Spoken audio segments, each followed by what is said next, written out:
Inevitable speculation mooting that incoming Manchester United head coach Ruben Amorim will raid Sporting CP for some of their players in January has been quickly shut down by the man himself. "I will not take any of Sporting's players in January, but that's another story," he told the media this week. One of the players most tipped for a move to United because of his links with Amorim is Sporting attacker Victor Gyökeres. The striker has scored a brilliant 20 goals in 16 matches this season, carrying on his form from last term, which saw him bag 43 goals in 50 outings. However, Amorim knows how tricky it will be to land the Sweden international. Gyökeres costs £100 million. "It's very complicated," he said. Whether United spend in January is unclear in light of spending limits. More than £200 million splashed in the summer, and United have dished out a combined £25 million in compensation for the firing of Erik ten Hag and the hiring of Amorim. Either way, Amorim will have a good idea which areas of his squad need strengthening by the new year. And analysts have already been casting their own verdicts ahead of the new coach's start date. Owen Hargreaves believes United need another centre-back and striker, despite acquiring reinforcement in both areas this summer. Defenders Matthijs de Ligt and Lenny Yoro were brought in ahead of the new season, while forward Joshua Zirkzee was also signed.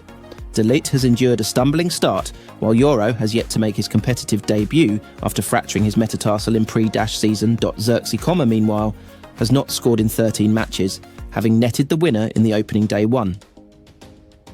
0 win over Fulham. United have scored just 8 times in their opening 9 games and have shipped 11 goals in the process. "I think Amorim needs a striker, and I think he needs a centre-back," Hargreaves told Premier League Productions, as per TBR Football. "But I'm just excited. I think we just needed a change, and this is a brilliant change, and I'm sure he's going to want to spend some money." Meanwhile, reports continue to suggest that Amorim might consider a move for Benfica left-back Álvaro Fernandes, who left United's academy this summer.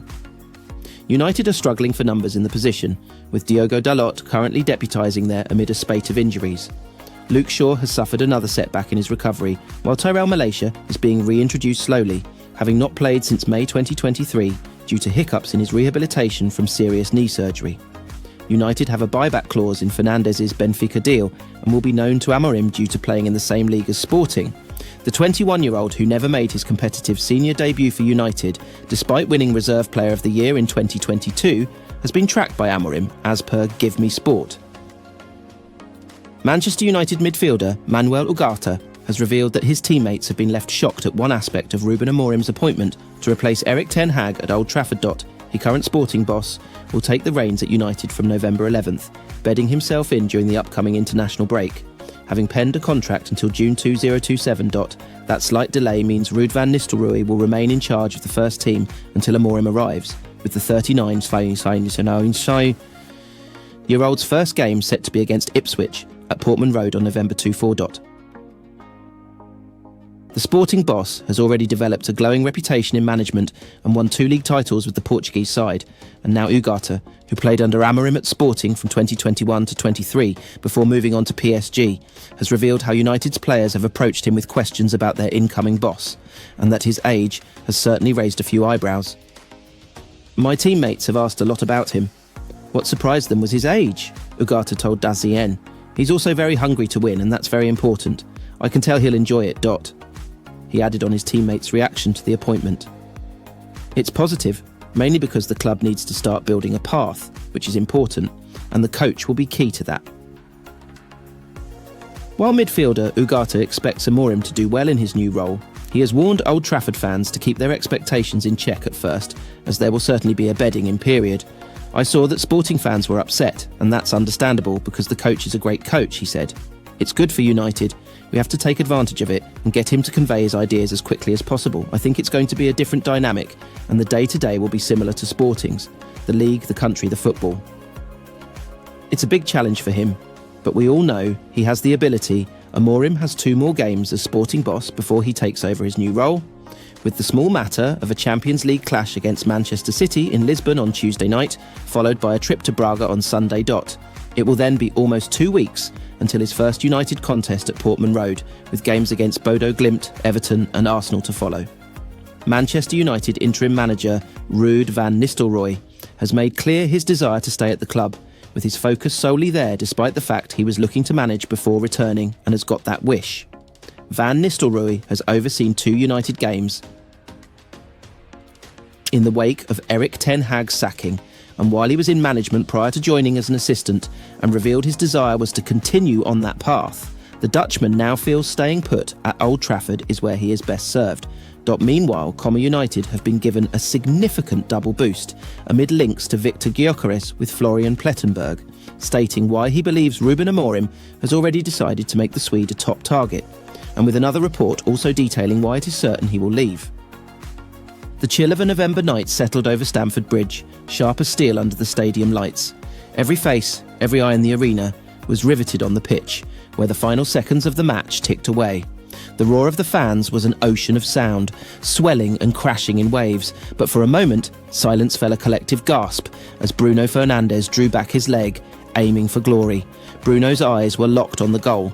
He'd been waiting, timing his run, anticipating that ball like a predator stalking its prey. And then, finally, it came.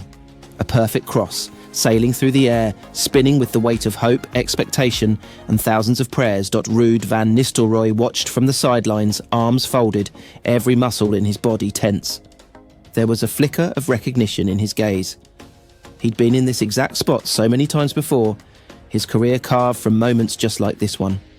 It was like seeing his younger self in Bruno, a hungry striker, eyes wide with the belief that this, finally, was his moment. The ball met Bruno's foot with a resounding thud, and for a split second, time froze. Ruud's heart pounded against his ribs, his fingers tightening into fists. It was an unspoken connection. A bridge between 2 generations of players who knew what it meant to carry the hopes of millions on their shoulders. The shot left Bruno's foot, arcing through the air, destined for the top corner. But then in the blink of an eye, destiny swerved. The ball sailed just wide, kissing the outside of the post before thudding harmlessly into the advertising boards. A gasp rose from the crowd, a sound so thick with disappointment it was almost tangible. Bruno dropped to his knees, head in his hands, disbelief written across his face. He knew how close he'd come, how that single shot might have changed everything.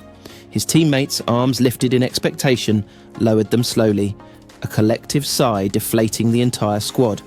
Ruud's eyes didn't leave Bruno. He saw the young midfielder's heart break as if it were his own, feeling the familiar pang of regret, of what-if moments that haunted players long after the final whistle. But there was more to his expression than mere disappointment. Behind those steely eyes was something softer, a glimmer of understanding. This was football, a game of inches, a game of moments where glory and despair walked hand in hand. As the players trudged back to their positions, Ruud took a deep breath, stepping back to give his players space.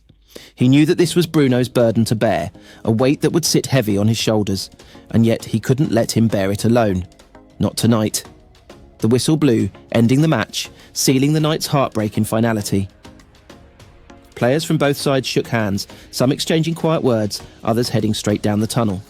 But Ruud waited, his eyes trained on Bruno, who lingered near the goal, hands still on his head, as if willing the post to yield, to shift, to rewrite the story of this night. Walking over, Ruud put a hand on Bruno's shoulder, pulling him into a half embrace.